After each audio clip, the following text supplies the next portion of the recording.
A few years back, I worked as a financial and academic advisor at a place called Grand Canyon University, which looking around this room, I see some smiles. Yeah, we've got some Lopes, some former Lopes, some current Lopes, people working there who've gone to school there. And my job, among many other things, was to be a debt collector.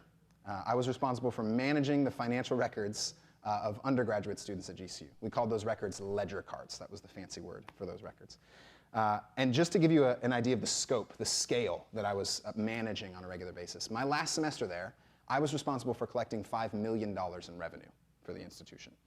My job alone, which meant that for the students who I managed, I could be an intimidating person.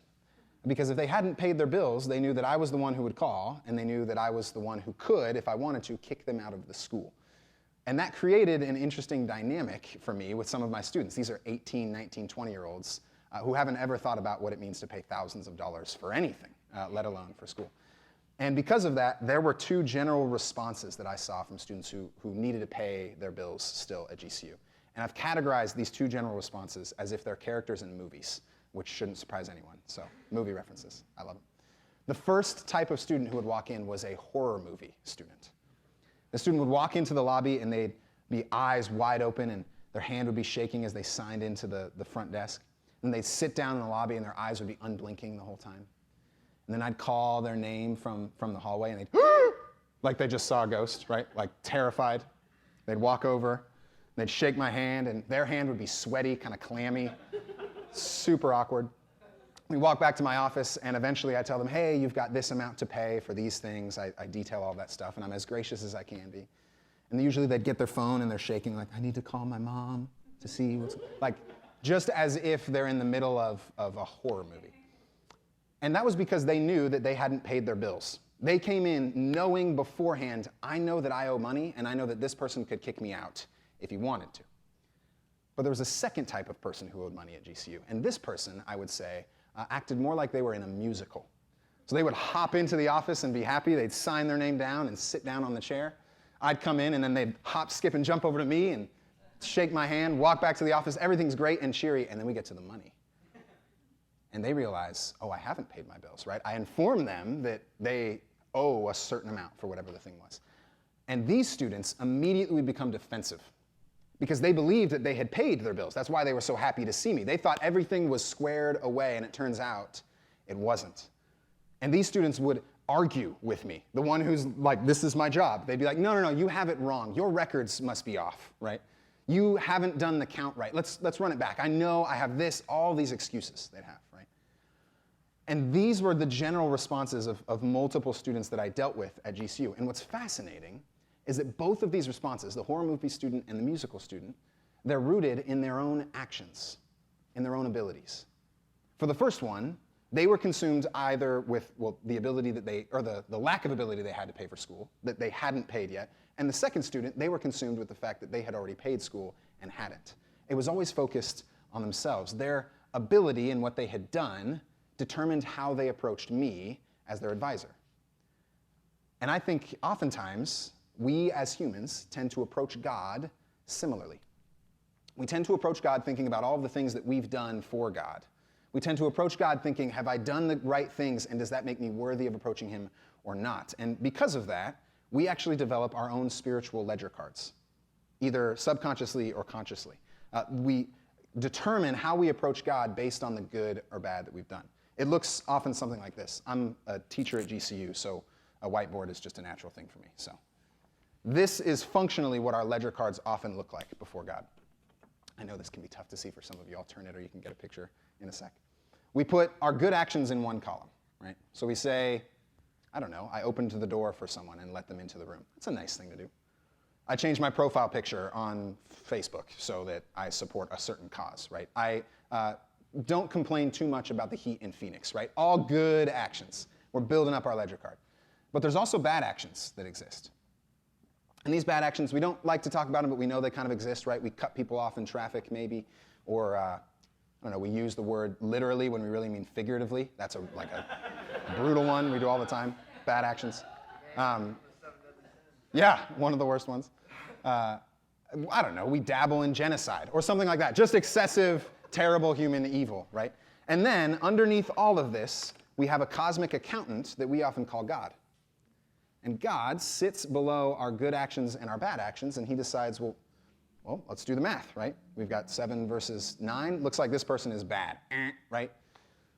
And that's kind of it. That's how we view our relationship to God, and this is often how we approach him. And what's fascinating about this is that it's mostly consumed with our ability or inability. We like this system. We've put it into most world religions throughout history. It has been about the actions that I take in order to accomplish enlightenment or in order to reach God. We put this into how we work, right? The good things get you promotions and the bad things get you fired. Everything is about a ledger card, and we just carry that mentality into our spiritual lives. And God, in this equation, well, he's really just counting numbers. We've managed to kind of move God entirely out of the system and just focus on what we do. It's an easy system for us to manage and control. This understanding of God, though, it's not the Christian understanding of God. The Bible has something different to say about who God is. Jesus is the Lord, according to this book. And Jesus works differently than as a cosmic accountant. And so today, we're going to chat a little bit more about who God really is in Jesus and who we really are as people who follow Jesus. And once we do that, once we learn what it means to be unified with Jesus, we also learn that we get invited to an entirely new life that's free from this sort of ledger card mode of thinking. It's a life of light, as Paul would say in Ephesians, rather than a life of darkness.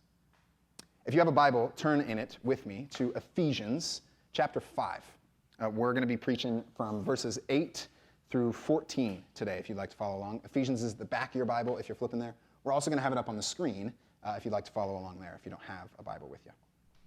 Ephesians 5, 8 through 14. For once you were darkness, but now in the Lord you are light. Live as children of light. For the fruit of the light is found in all that is good and right and true. Try to find out what is pleasing to the Lord. Take no part in the unfruitful works of darkness, but instead expose them. For it is shameful even to mention what people do secretly, but everything exposed by the light becomes visible. For everything that becomes visible is light. Therefore, it says, sleeper, awake, rise from the dead, and Christ will shine on you. This is the word of the Lord. Thanks be to God. Paul starts this passage by using a curious phrase. He says that we were darkness. And when I actually typed that into my notes on Microsoft Word, it underlined it as if it were a grammatical error. And it suggested that it should instead say we were in darkness. Right? That would make more sense here. Paul is intentionally avoiding using that language. Why, right? Well, if you're understanding the full narrative of Paul's writings, what he's really getting at is that it's not just that we're in an environment of darkness. It's not as if we're trapped in a dark forest and we just need to get the right path and walk our way out, right? He's saying that there's something more deeply characteristic of our human nature that is dark and has become dark. We were darkness, he says. And this cosmic biblical picture that Paul is working with, it implies and understands that humans weren't made to be dark. They were made, at the beginning of things, to bring about flourishing to everything in creation. They were made to live in right relationship with God, with one another, and with the world. And because of that, they'd be stewards of goodness. Flourishing and life would come from everything they do. But the world hasn't worked that way. Because we've severed our connection to God, and we've harmed one another, and we've neglected the world around us. And because of that, rather than life and flourishing being the products of our lives, death and decay are the products of our lives. It's something that none of us can escape. And so when he says that we were darkness, he's implying that there's a condition of brokenness, independent of our ledger cards, underneath our actions. And when I look at the world around us, I think this seems to make the most sense of things. Because human history, just upon examination, seems to be a tale about no matter how many good actions we build up on our ledger cards, things don't seem to be getting much better. Our world is falling apart around us, right? Our environment is crumbling. We've got political division. We've got racial division. The same things that have persisted for humans for thousands of years are still around today. And we have tried admirably to fix those things. We've tried education. We've tried politics. We've tried social programs. We've tried psychology. And they've helped. They've done some good things. But all in all, this same condition of darkness still characterizes our hearts and our world. We still have things like pride and covetousness, greed and envy that sit in us. And then we go out in the world and build systems from those dark parts of our hearts. The issue isn't our good actions and bad actions. The issue is not a ledger card. If it were, then we would have fixed it by now. We've been at this thing for thousands of years. We've piled up all sorts of good ledger card items. It hasn't helped a whole lot. But that's not the end of the story here. See, Paul is telling us that it's never been about your outer actions necessarily. The dark parts of your heart have always been there from the start of things when we chose to fracture creation. Paul's purpose in this letter is to reveal to us that that darkness no longer reigns in the world. That the darkness that exists in our hearts, independent of our ledgers, well, that's not the thing that rules us. That's why he says, you were this. It's in the past tense. He's using a present tense statement to describe what we are now since Jesus has arrived. He says, in the Lord, you are light. And I want to look at both of those statements here. He says, in the Lord, which echoes the same sort of phraseology he's been using throughout this whole letter. Remember in chapter 1, he mentioned in Christ over and over and over again. He's saying that this whole thing is redeemed by the person of Jesus, both our hearts and the world around us. And here, he's kind of pulling back on that same idea. The thing that heals our darkness underneath our ledger cards, it's not our actions or creativity or our own brilliance. It's not our ability to escape the darkness. If it were, he'd say, in the goodness of your heart, you are light, right? Or in the goodness of your actions, you are light. It's dependent on you in that circumstance. That's not what he says. He says, in the Lord, you are light. Light and healing arrive in our lives and more broadly in the entire cosmos in the person of Jesus Christ. That's what Paul is saying here. And he now points to a new identity that we have when we choose to give our lives to Christ. He's saying you are light. So again, an identity statement. He doesn't say you are in light. He says you are light. You are characterized by something radically different than what you were before. Something's been changed in you.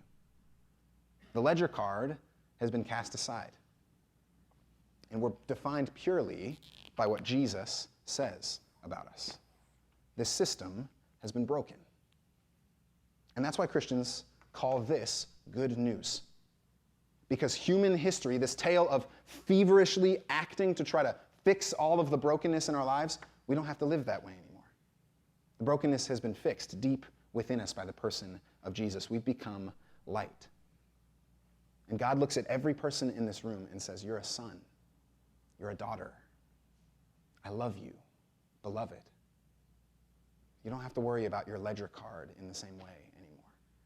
I've taken on the debt. I've paid it. So come and walk with me. I've got a life of freedom and joy waiting for you. And so that means that when we approach God as humans, we don't approach him like the horror movie student, and we don't approach him like the musical student. We don't approach him with sweaty nervousness or smug confidence, because the ledger card's been thrown out for us. The God of the universe is not a cosmic accountant balancing our debts. The God of the universe has thrown out that ledger card in its entirety.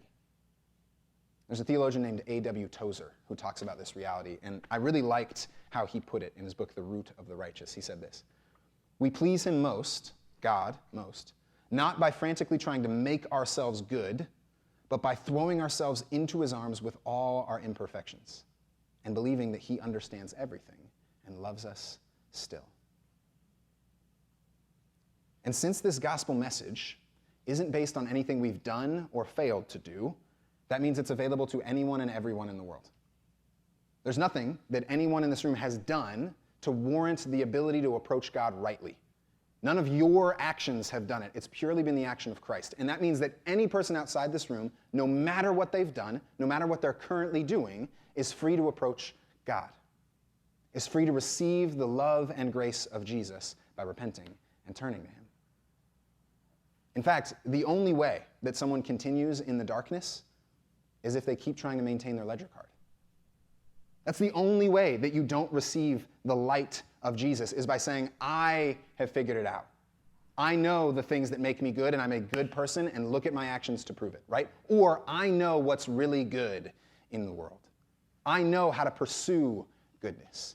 And so I'm going to define this on my terms. The only way not to receive light and to continue to live in the darkness is to keep trying to maintain our ledgers. The only way not to live in light is to continue to trust in our own ability to define goodness and truth. And the church is a group of people who collectively decide. Am I caught on something? Nope. Who collectively decide that this is not the system we want to work with anymore. The church is a group of people who say, I am defined by the person of Jesus and what he's done for me. I'm defined by grace and forgiveness, and I'm given a whole new identity because of what he's done in me. God brings light to a world of darkness through Jesus. But notice, Paul doesn't stop there. That's just the first verse that we read together. And the reality is many Christians and many churches like to stop there. They like to say, here's the good news. Come and get baptized and say a prayer, and we're good to go, right? Well done. You've punched your ticket to heaven. But that's not where Paul stops here. He actually says that because we have a new identity, because Jesus has arrived and made us light, it's going to change our actions. We're going to start to live differently. We're going to start to look more and more like Jesus, both individually and as a community. And so the light of Christ, it doesn't just free us from something, it frees us to something, to live differently. That's why he says here, to live as children of light. He's saying that our changed identity means changed activity. It means becoming more and more like Jesus every day. Now, to be clear here, Paul doesn't actually bring the ledger card back in. He doesn't say, all right, now that Jesus has forgiven you, now get your stuff together and earn the life that he has for you. Don't start living better because you need to maintain your ledger card. Live better because you've been saved. Your identity is already established in Jesus when you choose to give your life to him. There's nothing you can do to earn it at this point afterward either. In fact, many of Paul's letters in the New Testament are all about how people are still trying to earn the thing that they were freely given. That's the main problem that he deals with in the book of Galatians, for instance. They still try to use their ability to obtain the gift that's free. And that's kind of a weird thing to fathom, right? I've become something and am also every day becoming more and more of that thing. It's kind of this paradoxical reality of the Christian life. But I think I've seen it in my own life, and I think you might have something similar as well. Back in January of 2017, something really terrifying happened to me. It was something really shocking, unbelievable, and honestly, it's probably going to stick with me until the day that I die. I got married in January of 2017. And it was a joyous day. Don't hear the terrifying part of it as meaning that I don't love being married. I do, and that day was great. We danced away the night. We ate great food. We had a lot of great friends. It was a joyful occasion, but it also meant that something had fundamentally changed in me. No longer was I a boyfriend or a fiance. I was a husband on that day because of what my wife said about me. And I wasn't a partial husband. I wasn't a 90-day free trial, though she might have taken that offer if she knew it was on the table. I became a husband on January 28th, 2017. But in reflecting on the last 4 years, I've also realized that every day I am becoming more and more of the husband that I became on that day. Every day I'm learning more and more about what it means to be married, what it means to be a husband for my wife. And being a husband for my wife might mean different things than being a husband if you're married in this room. For my wife, it means cooking a good amount of our meals, which I love to do. For my wife, it means going out to Thai food and tacos on a regular basis. It also means learning how to express my feelings better because historically I've been pretty bad at that. It means listening to her intently, serving her and submitting myself to her in our marriage. Those are all things that I've learned after I became a husband. Those weren't the things that I did in order to become a husband, right? I didn't earn that. She named that freely on her own volition of me. Instead, these are the things that I do because I am a husband. My identity leads to a new sort of life. And if you're not married in this room, that's okay. There's no weird Christian calling of you need to be married and need to have kids to really live out the calling of Christ for you. It's not true. You can be single and this can still be true of you. So this metaphor might work in different ways. Maybe you're a teacher or a lawyer, right? On one day you became a teacher, the first day you're in the classroom. But every day after that, you're becoming more and more of the teacher that you already are, right? You're a son or you're a daughter. You're becoming more and more of a son or daughter as you go through your life in new seasons and in new ways. The life in Christ that Paul is describing here, a life lived as children of light, it's similar. Being a Christian means that we already have a new identity based entirely on what Jesus has done, and therefore, in this new identity, we allow all the parts of our lives to be changed. Every part of our lives is open for Jesus to speak into. And so when Paul says this here, it's not a do better inspiration, get better and get back on the right track sort of message. He's instead saying, remember who you are. Remember that you're part of the family of God. Remember what that means. Remember the gift that he's given you freely. And because of that gift, look to give yourself away, just as Jesus did for you. He gets into some specifics on what living in the light looks like, living as children of light here. Being children of light means we become characterized by certain sorts of things. He names a few in a row here. He says that our new lives should be characterized by what is good and right and true. Those are 3 back-to-back, just like bullet points he hits. And a couple of those words are kind of ambiguous to us. We throw around the word good, for instance, like it means nothing. Hey, how's that burger? Good. Right? How you doing today? Good. Those are different things you're describing. Like there's a different emotional experience happening in both of those. Good is something we throw around. The good that Paul is using here refers to a life of benevolence, giving yourself away. A sort of generosity, a posture to every part of your life that says, everything I have is a gift, and I want to see it given away to the world. So living as children of light means viewing our lives as things not to be hoarded, not to be protected, not focusing on our interests alone, but our lives should be things that are given away in every part of them. True, that he says here, that same word, it's another word that we kind of throw around but don't really dig much into. We think of truth, for instance, as just ideas, right? I believe something is true in the world because it's an idea that I understand, right? So 2 + 2 = 4 is an idea, right? And we say that's true. Humans need air to breathe. We'd say that's true. The Phoenix Suns are the greatest basketball team that's ever existed. That's true, right? We just know that's true. Despite what might have happened last night, it's not going to end that way. Right? But the reality here is that Paul is using truth in a much bigger way.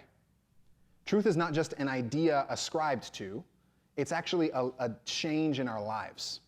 It involves living differently. It's sort of this moral and intellectual combination of the word. And so that means that the church is not a group of people who simply have access to the right beliefs. We're not a group of people who simply intellectually ascribe to certain ideas. Instead, we're people who look and act like Jesus rather than the rest of the world. We're people who the world can look at and say there's something true there. Whatever truth is, it's in those people because look at how generous they are. Look at how loving they are. Look at how gracious they are. They'll see truth in the way we live, not just in the ideas we ascribe to. So Paul's implication here is that the Christian life is a fully integrated one that involves both your head and your heart and your actions. Truth is not just something to be known, but something to be done. And unfortunately, many people have been turned away from the church because they haven't done the truth very well. There's a study done by a guy who wrote a book a few years ago. His name's Pete Scazzero. The book's called Emotionally Healthy Spirituality, if you're interested in picking it up. He cites a study of evangelical Christians, which are one of the bigger blocks of Christians that we can measure. No study's perfect, by the way. Like, there's always caveats and nuances. But this was pretty telling.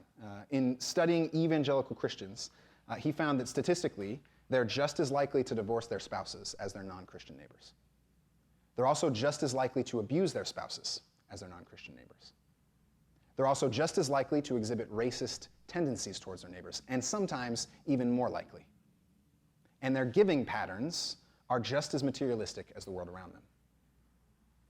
He quotes a guy named Ron Side, who wrote a book called The Scandal of the Evangelical Conscience. Ron says it this way. He says, whether the issue is marriage and sexuality or morality and care for the poor, the data suggests that in many crucial areas, evangelicals are not living any differently than their unbelieving neighbors. And that's because we've understood truth as an idea to be ascribed to, rather than a life to be lived. Paul is telling us to live the truth as the church. We do that individually, and we do that collectively. And living truth doesn't just mean believing in Jesus as an idea. It means living like Jesus as a person. Being the church means becoming like Jesus. And he keeps playing with the same metaphor of light and darkness as he continues to talk about what being a child of light might look like. He says that we both abstain from darkness and expose darkness in this passage here. A couple different things he's kind of getting at. First, we abstain from darkness by setting up structures in our lives that prevent the darkness from creeping in too much. So whereas we might have lived selfishly before Christ, only focusing on our interests, we set up structures that keep us from living selfishly. Structures that allow us to give ourselves away a little bit more. Where we might have been prideful, focusing our lives on our decisions and our career and our things, we now, in Christ, start to live with humility. We start to think about others before ourselves. We consider what's going on in their lives, primarily. We do this with all of those other parts of the darkness, lust and greed and envy. We build structures in our lives so that we can abstain from them. And we don't do that, again, because we're trying to earn something from God. The ledger card's gone. We do that because God has called us to be something different. We have a new identity in him. And then he mentions that we also expose darkness here. We don't just abstain from it and keep it over there. We actually call it out when we see it. And so we as the church need to be people who first call out darkness when we see it in the world. The effects of sin are all around us all the time. You've driven by the effects of sin already at some point today. If you had eyes to see it, it's all over the place. And so we need to call out oppression when we see it in the world. We need to be people who bring healing to the broken ecology that's around us all the time. We need to be people who speak life into those who are depressed and anxious and lonely, who want to cause self-harm. That's not the way of light, that's the way of darkness. And we need to call out those things and live differently because of it. But that sort of exposing, it doesn't just go on outside of ourselves, out there in the world. It also goes on in here. That means that hiddenness, burying our darkness, has no part in the Christian life.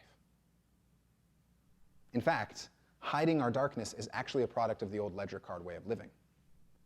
Hiding our darkness implies that I need to maintain some sort of self-image to evaluate myself, that my identity is rooted in who I am and what I do, rather than rooted in the person of Jesus. The ledger card causes us to hide things, to bury things, to keep them in the dark. And Paul is saying that because of Christ, our lives aren't about grasping tightly onto how great and moral we are, or hiding how terrible we are. Instead, this new life in Christ is about how quickly we can come back to him and back to his community to expose that darkness. The speed with which I return to my identity in Jesus and confess to Jesus, the more that I'm maturing in Christ. If that speed increases, if that gap keeps closing between what I do and when I return to Jesus, that's the sign of Christian maturity and discipleship. That's what this life looks like for us as Christians. And that's because Jesus forgives us every time. Every time. And that means that there's nothing that anyone in this room is currently doing and nothing that anyone in this room has done that can't be healed by Jesus. There's nothing. Darkness is the only thing that can prevent those things from healing in your life, now and into the future. And there's nothing anyone outside of this room has done that keeps them from the love and grace of Jesus. There's nothing. And so we need to be the sort of church, the sort of people who can be the most honest about our missteps, who can be the most honest about our brokenness, because we know that that brokenness doesn't define us anymore. And I say this, friends, because I know I need this too. There's a tendency in the American church to put pastors or preachers up on a platform and stand above people and tell the people what they need to do. And I can tell you from personal experience, pastors and preachers are not free from all of the effects of darkness that exist in our world. I walk in the same world that you walk in. And so that means that I need to be someone who exposes darkness in my life as well. I can't be someone that hides.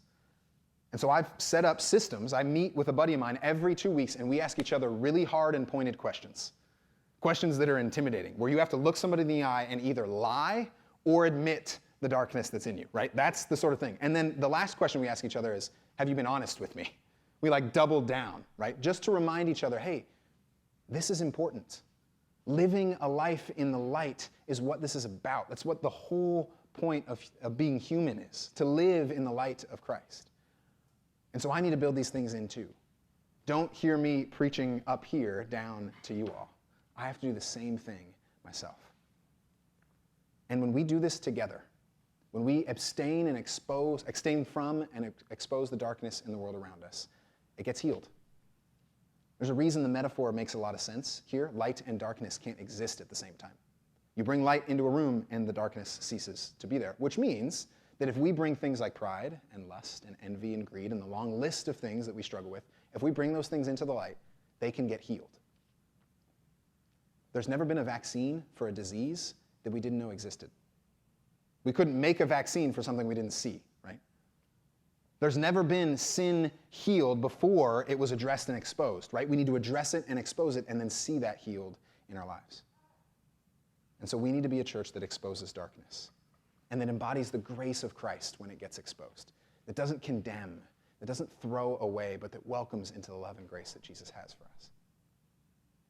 And Paul, in verse 14, he closes this little section by quoting a poem or a hymn.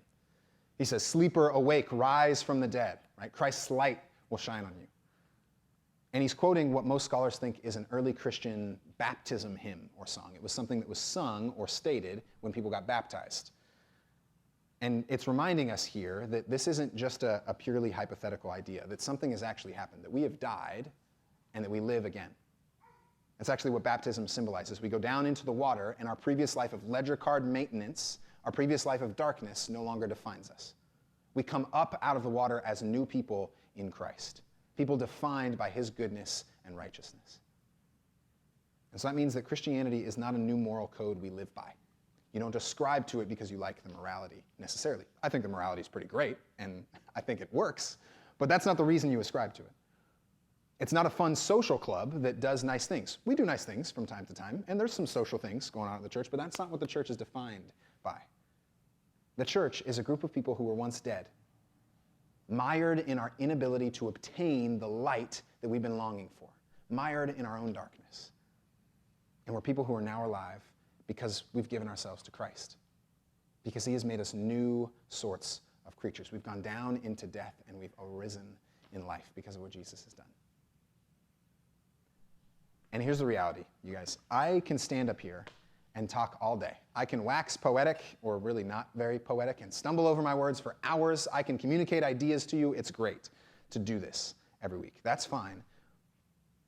But the point of this sermon, and the point of this sermon series, and the point of this book is to actually get us to live this way. It's saying this life, when we practice this together, we'll see healing all over the world. Because there's a world outside these doors that still defines people by their ledgers, that still defines people by what they do or don't do, that still defines people by their title or their position. But that doesn't define you in this room. You have those things, but that doesn't define you here. We are all defined instead by what Jesus has done for us, by his love and his grace.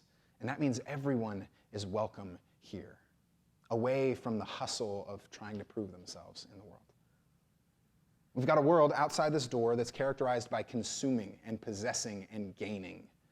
And we fill our lives with all sorts of stuff to try to squelch our dissatisfaction. That's not true in here.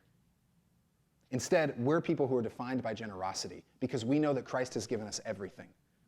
Life now and life eternal. There's a world out there that's still in darkness, where you can't let others in too close because they might push you away, where you can't really let your true self be known because if you did, you might get rejected. But not here. People are welcome in this room because Jesus has died for them, because there's nothing that can keep them from it. We talked about this a couple weeks ago. The church is not meant to build up walls. The church is meant to tear them down so that every broken person can find a place to heal here.